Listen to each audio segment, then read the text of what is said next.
Akekho ofana nawe, akekho ofana nawe, akekho ofana nawe, Nkosi yamakhosi.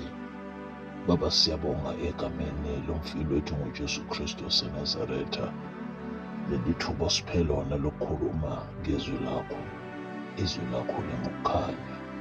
In the mighty name of our Lord Jesus Christ, amen. Brethren, I greet you in the mighty name of our Lord Jesus. Today's sermon is entitled, The Pain of Being a Cast Out. Ubuhlungu bokuphonswa eceleni, botlhoko bya go latlhelwa ka thoko. To the one who feels unwanted, to the one who feels like the black sheep, the one who always has to fight to survive, you are not forgotten. God sees you. He understands the pain of rejection. He understands the weight of being misunderstood. Kulowo ozizwa engamukelekile, ezizwa engathi uyimpongo yomndeni, ezizwa sengathi uyena namabhadi emndenini, lo olwa njalo ukuze azisindise. Awukho wedwa dadewethu, awukho wedwa mfowethu. uNkulunkulu uyakubona, uNkulunkulu uyaqonda ubuhlungu bokwenqatshwa nesisindo sokungaqondwa. Uyu ayikwago asiwamogelwe, uyo ayikwago asiwa amogelwa, nkuye ntsho ya lapa yo a dulago a lwela go phela ga o tee. Modimo wa go bona o kwešiša bohloko ba go latlhelwa le go se kwešišwe. E re ke ba le abedi, uyo a ekwago a se amogelwa, nkuye ntho ya lelapa yo a dulago a lwela go phela ga o tee. Modimo wa go bona o kwešiša bohloko bja go latlhelwa le go se kwešišwe. Brethren, you are not alone. Let us look at the example of David, who was betrayed by his family. When you read Genesis 37 to chapter 15, Genesis chapter 37 to chapter 15, Joseph was sold by his brothers, falsely accused and imprisoned, but God raised him to become the ruler in Egypt. God is turning your pain into purpose. God is turning your pain into purpose. uJoseph abazalwane wathengiswa noma wadayiswa ngabafowabo, wamangaliswa ngamanga, wavalelwa, kodwa uNkulunkulu wamphakamisa waba umbusi eGibhithe. Nasi isiqinisekiso okufanele usazi namhlanje ukuthi uNkulunkulu uphendula ubuhlungu bakho bube yinjongo. uNkulunkulu uphendula ubuhlungu bakho bube yinjongo. Josefa o rekisitswe ke bobuti ba gagwe, a tlhoywa ka maaka, a tswalelwa. E fela Modimo o ile a mo emiša, a ba mmuša boswa. Tišetšo ke ye, Modimo o fetola botlhoko bja gago ba ba morero. Modimo o fetola botlhoko bja gago ba ba morero. The second example is the example of David. Remember, I spoke about Joseph, who was betrayed by his family. Now I'm talking about David, who was hunted and forgotten when you read 1 Samuel chapters 16 to 30, David was overlooked. David was hunted by Saul and he had to live in caves. Yet God called him a man after my own heart. This is your affirmation today, my brother, my sister. Say it. I am sin and I am chosen by God. uDavide wadlula noma washaywa indiva. uDavide waxoshwa wazingelwa uSawulu, wahlala emihumeni, wahlala emigedeni, kodwa uNkulunkulu wathi uDavide ungumuntu ohlobene nenhliziyo yakhe. Nasi isiqinisekiso bazalwane okufanele usisho kuwe namhlanje, yithi kuwe ngiyabonwa futhi ngakhethwa nguNkulunkulu. Ngiyabona futhi ngakhethwa nguNkulunkulu. Davida o ile a lebalwa, a tjhabishwa ke Saulo, a dula magareng.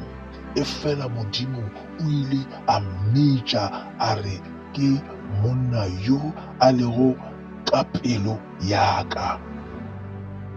Tisetso ke badumedi e re Modimo o a ntlhokomela gomme o nkgethile. Se bolele seo go wena o re Modimo o a ntlhokomela gomme o nkgethile. Example number 3 is of an outcast mother who was called Hagar. If you read Genesis 16 and chapter 21 as well, Hagar was cast out with her child, wandering in the desert, but God met her there and became El Roi, God who sees me. Here's the affirmation that today you need to say to yourself.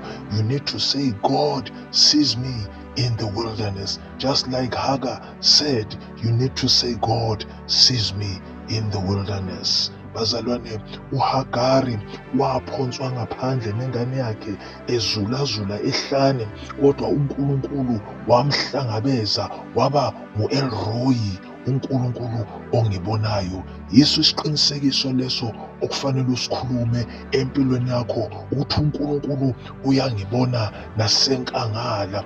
uNkulunkulu uyangibona nasenkangala. Hagara o ile a latlhelwa ka ntle le ngwana wa gagwe a sepela lešokeng. Efela Modimo o ile a mo kgoboketša, a ba El Roi, Modimo yo a mponago. Tišetšo ke ye e re Modimo wa mpona lešokeng. Modimo wa mpona lešokeng. Brethren, these are the biblical affirmations. Yizo lezi ziqiniseko lithi tishetho that I would like us to say today. When you feel heartbroken, brethren, when you feel cast out, brethren, when you feel like an outcast, when you feel hunted and forgotten, when you feel betrayed by the family, these are the biblical affirmations I would like you to repeat every day, and you will feel encouraged. Say to yourself, I am not forsaken. When you feel forsaken, read Hebrews 13 verse 5 and say, I am not forsaken. When you feel heartbroken, read Psalm 34 verse 18 and say, the Lord is near to the broken-hearted. When you feel alone, read Exodus 14 verse 14 and said, God is fighting for me. When you feel like you cannot fight, when you feel like you're alone in your struggles, read Exodus 14 verse 14 and say, God is fighting for me. Uma uzizwa ingathi ulahliwe, funda amaHebheru 13 ivesi lesihlanu uthi, angiyukushiywa, uNkulunkulu akayukungishiya uma uzizwa sengathi inhliziyo yakho yaphukile, funda amaHubo 34 verse 18 uthi inkosi iseduze nabaphukile enhliziyweni.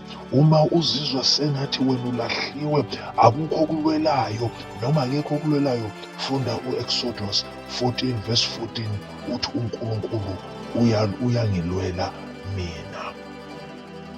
Ge o ekwa nkare o latlhilwe, bala ba Hebrew 13 verse 5 gore a ka se ntlogele, Modimo a ka se ntlogele.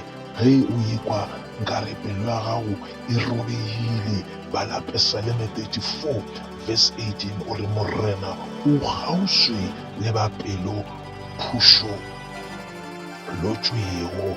O bale gore Morena goba Modimo o kgauswi le ba pelo e phušo lo tšwego.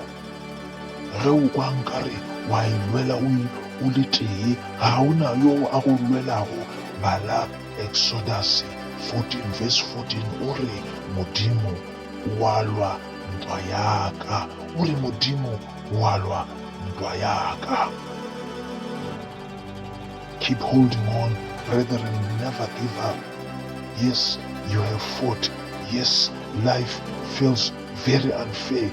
Yes, you feel like giving up, but God has not abandoned you. Just like Joseph, just like David, just like Hagar, the examples that we've just discussed briefly, you are in the middle of your story, not in the end. God is still writing your story, and his ending is always redemptive. Uma uzizwa sengathi ulahliwe, uma uzizwa sengathi wedwa, yebo ulwile, yebo ukuphila kubukeka ungalungile, kungemnandi, kodwa mzalwane ngizothi kuwe namhlanje, uNkulunkulu akushiyanga. NjengoJosefa, njengoDavide, njengoHagari, usaphakathi nendaba yakho, awukhona esiphethweni sayo.